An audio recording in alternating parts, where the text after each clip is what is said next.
Alright guys, we're going to change the battery on these Mitsubishi keyless entry remotes. We'll start off by flipping it over. Got a Phillips screwdriver.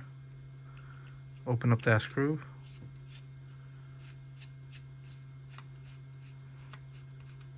Okay, we'll put this, unscrew the rest with our fingers.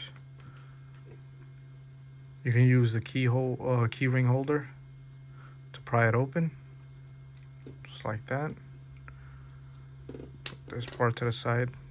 That's where your battery is. Now you can use a blade, a flathead, your fingernail, or a pick to pry out the battery.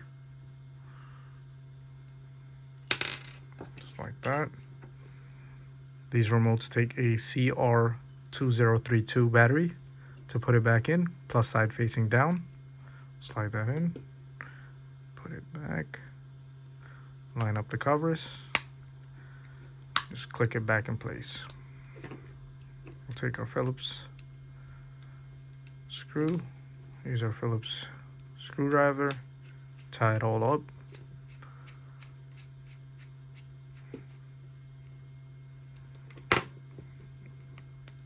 And there you have it.